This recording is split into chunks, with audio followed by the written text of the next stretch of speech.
तो हेलो दोस्तों, आज हम बात करने वाले हैं हिस्ट्री के इम्पोर्टेंट एमसीक्यू। ध्यान से देखते जाइए। कुछ मैं आपके लिए इम्पोर्टेंट फैक्ट बताऊंगा, ध्यान से देखते जाइए। सबसे पहले हम बात करते हैं हिस्ट्री। हिस्ट्री को कितने भागों में डिवाइड किया गया है? तो इतिहास को मुख्य रूप से 3 भागों में डिवाइड किया गया है। ओके, कितने भागों में डिवाइड किया गया है? 3 भागों में।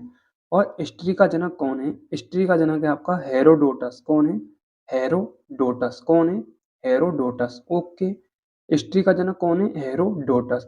और इनकी पुस्तक का नाम क्या है? हेरोडोटस की पुस्तक का नाम क्या है? हेरोडोटस की पुस्तक का नाम है हिस्टोरिका। क्या है? हिस्टोरिका। क्या है? हिस्टोरिका। ये आपको पता होना चाहिए कि हेरोडोटस की पुस्तक का नाम क्या है। हेरोडोटस की पुस्तक का नाम है हिस्टोरिका। क्या है? हिस्टोरिका। ओके, ये आपको बेसिक पता होना चाहिए। अब मैं आपके लिए क्वेश्चन बताने वाला हूँ, ध्यान से देखते आइए। सबसे फर्स्ट क्वेश्चन है आपका, इतिहास के जनक कौन हैं? इतिहास के जनक कौन है? न्यूटन या केपलर या हेरोडोटस या कोई नहीं? तो इतिहास का जनक है हेरोडोटस। कौन है? हेरोडोटस।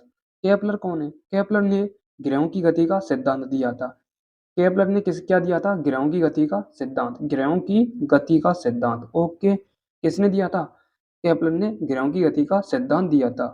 ओके, और फिलहाल इसका करेक्ट आंसर क्या है? हेरोडोटस इतिहास का पिता। नेक्स्ट क्वेश्चन है, हिस्टोरिका किसकी पुस्तक का नाम है? तो हिस्टोरिका हेरोडोटस की पुस्तक का नाम है। किसकी? हेरोडोटस की पुस्तक का नाम है। नेक्स्ट क्वेश्चन है आपका, प्रयाग ऐतिहासिक काल को कितने भागों में बांटा गया है? तो प्रयाग ऐतिहासिक काल को 3 भागों में बांटा गया है।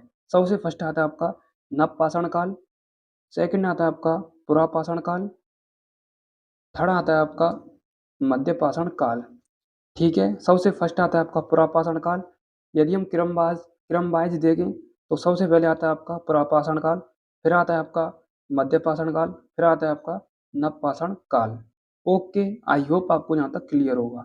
नेक्स्ट क्वेश्चन है आपका, आग का आविष्कार कौन से काल में हुआ था? तो आग का आविष्कार हुआ था कौन से काल में? ये हुआ आपका नवपाषाण काल में। मेरा मतलब मध्यपाषाण काल में आपका क्या हुआ था? नवपाषाण काल में तो आग का आविष्कार हुआ था।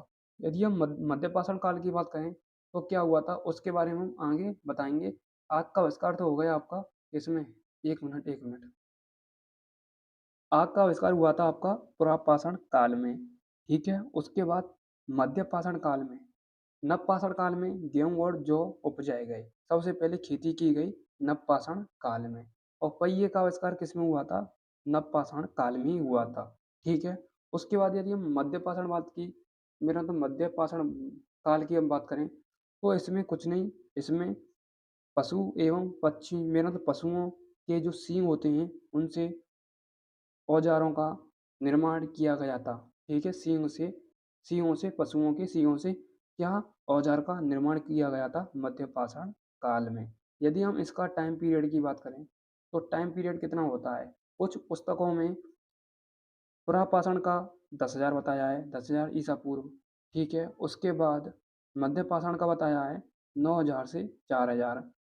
उसके बाद नवपाषाण का बताया है आपका 7,000 से 1,000। और कुछ कुछ पुस्तकों में बताया है कि पुरापाषाण का 1,000 है और मध्यपाषाण का 1,000 से 4,000 है। मेरा मतलब पुरापाषाण का 10,000 है, उसके बाद मध्यपाषाण का है 10,000 से 4,000, 10,000 से 4,000। उसके बाद नवपाषाण का है 4,000 से 2,500, 4,000 से 2,500। ये कुछ पुस्तकों में अलग बताया है, कुछ पुस्तकों में सेम बता दिया है जो मैंने पहले बताया था।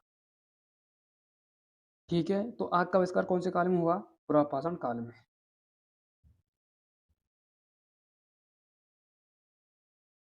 नेक्स्ट है आपका, पहिए का आविष्कार कौन से काल में हुआ था? पहिए का आविष्कार कौन से काल में हुआ था?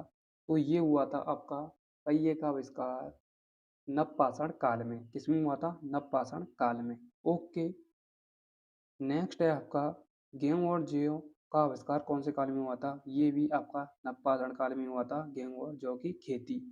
नेक्स्ट क्वेश्चन है आपका, मनुष्य के घर बनाने की प्रवृत्ति कौन से काल में सीखी थी? मनुष्य ने जो घर बनाने की जो शिक्षा सीखी थी, घर कैसे बनाया जाता है, तो वो सीखी थी आपकी किसमें? किसमें? किसमें सीखी थी ये? ये आपको कमेंट में बताना है मुझे। कि मनुष्य ने घर बनाने की प्रवृत्ति कौन से काल में सीखी थी? चलो मैं बता देता हूँ आपके लिए। ये सीखी थी नवपाषाण काल में। नेक्स्ट क्वेश्चन है आपका, मनुष्य से सबसे पहले किसका आविष्कार हुआ था? तो सबसे पहले धातुओं में बात करें तो तांबे का आविष्कार किया था मनुष्य ने सबसे पहले। उसके बाद मनुष्य के द्वारा सबसे पहले उपयोग में लिया गया औजार कौन सा था? ये था आपका एक्स यानी कुल्हाड़ी। नेक्स्ट है आपका, कृषि का सबसे पहले उदाहरण कहाँ से प्राप्त होता है? तो ये होता है आपका मेहरगढ़ यानी एमपी में मेहरगढ़। ओके, ये होते हैं आपके कुछ इम्पोर्टेंट 10 क्वेश्चन। आपको क्लास कैसी लगी? और यदि क्लास आपको अच्छी लगी हो तो मैं आगे आपके लिए क्वेश्चन लेके आया करूँगा। मिलता हूँ नेक्स्ट क्लास के साथ। Thank you so much. Love you all. जय हिंद।